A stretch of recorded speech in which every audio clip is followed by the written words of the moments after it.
नमस्कार साथियों, आज हम बात करने वाले पाइथागोरस प्रमेय के बारे में। पाइथागोरस प्रमेय के बारे में थोड़ी जानकारी आप लोगों को देते हैं। पाइथागोरस प्रमेय होता क्या है? दरअसल ये एक प्रकार के प्रमेय है जिसमें जो हमेशा समकोण त्रिभुज के लिए लागू होता है। इस समकोण त्रिभुज में ध्यान देना यहाँ पे, जैसे हमारा समकोण त्रिभुज होता है, ये हमारा बड़ा वाला कोण होता है। पहली बात तो त्रिभुज के बारे में ध्यान देना है, जो सबसे बड़ा कोण होता है उसके सामने भुजा हमेशा सबसे बड़ी होती है।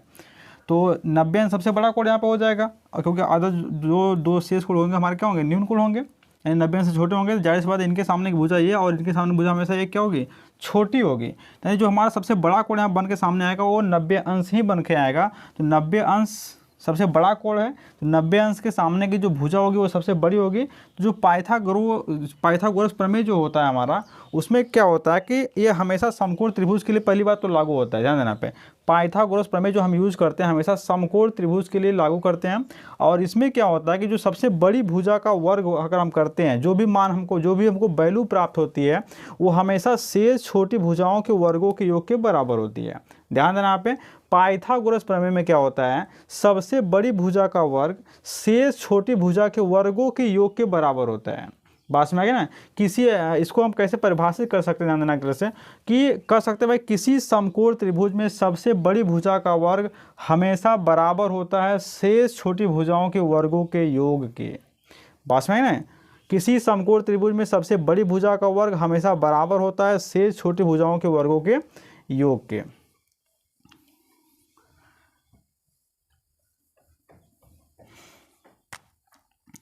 अभी जैसे हम इसमें निकाल सकते हैं, जैसे सबसे बड़ी भुजा हमारे, इसका नाम दे देते हैं जैसे ए, बी और सी।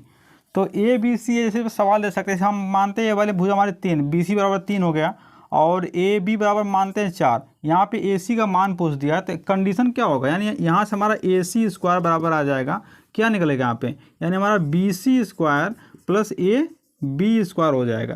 यानी ए सी स्क्वायर बराबर हो जाएगा बी सी स्क्वायर, यानी 3 का हम स्क्वायर कर देंगे, प्लस ए बी स्क्वायर, यानी हम ए बी का स्क्वायर यानी 4 का स्क्वायर कर देंगे।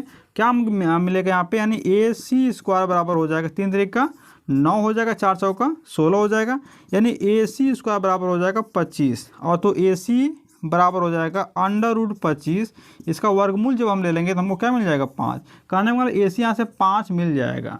ऐसे ढेर सारे कंडीशन आप दे सकते हैं। कभी कभी मान लीजिए बड़ी भुजा अगर न दियो तब क्या करेंगे हम यहाँ पे, ध्यान देना इसको, इस सवाल को। जैसे मान लीजिए बड़ी भुजा अगर न दियो, जैसे यहाँ पे हम मान लेते हैं कि बड़ी भुजा हमारा, कभी भी बड़ी भुजा हमारे दे दियो, सॉरी, तो बड़ी भुजा मानते हैं हमारा जैसे 13 दे दिया, ठीक है। ये वाली भुजा हमारा मान लीजिए 12 दे दिया, कर ए बी का मान पूछ ले तब क्या करेंगे, तो वही कंडीशन अप्लाई करेंगे भाई, सबसे बड़ी भुजा का वर्ग से छोटी भुजा के वर्गों के योग के बराबर होता है। यानी हमारा यहाँ से कंडीशन बन के सामने आएगा कि ए सी स्क्वायर बराबर B C square plus A B square हो जाएगा। अब यहाँ पे हमको ए सी का मान दे दिया 13 का हम क्या करेंगे, स्क्वायर कर देंगे, और बी सी का स्क्वायर, बी सी हमारा कितना दिया 12, यानी 12 का स्क्वायर कर देंगे, ए बी स्क्वायर, यानी हमारा यहाँ पे ए बी का स्क्वायर कर देंगे। ए बी हमको पता नहीं है, और इसको हम क्या हल करते हैं, 13 में क्या हो जाएगा 169 हो जाएगा, यहाँ पे 12 में 144 हो जाएगा, प्लस ए बी का स्क्वायर हो जाएगा। अब देखिए इसको हम पक्षांतर करते हैं, तो पक्षांतर करेंगे यहाँ पे क्या मिलेगा, तो यहाँ पे ये इस साइड लेकर आएंगे तो प्लस है तो माइनस हो जाएगा, 169 माइनस 144 बराबर हो जाएगा ए बी का स्क्वायर हो जाएगा। इसमें कितना 9 में से 5 4 गया, 5 बच गया, यहाँ पे 6 में से 4 गया, 2 बच गया, यानी हमारा ए बी स्क्वायर हो जाएगा, यानी ए बी बराबर हो जाएगा कड़ी में 25 बराबर क्या हो जाएगा 5 हो जाएगा। बस में तो इसी तरह से इस पर हम सवाल लगाते हैं पाइथागोरस प्रमेय में। तो एक बार फिर से ध्यान देना, पाइथागोरस जो हमारा प्रमेय होता है किसी समकोण त्रिभुज के लिए लागू होता है। पाइथागोरस प्रमेय के अनुसार किसी समकोण त्रिभुज में सबसे बड़ी भुजा का वर्ग हमेशा बराबर होता है शेष छोटी भुजाओं के वर्गों के योग के, ठीक है। तो इसको नोट कर लेते हैं, इसको नोट कर लीजिए। तो आज के दिन बस इतना है, मिलते हैं नेक्स्ट सेशन में नेक्स्ट टॉपिक के साथ।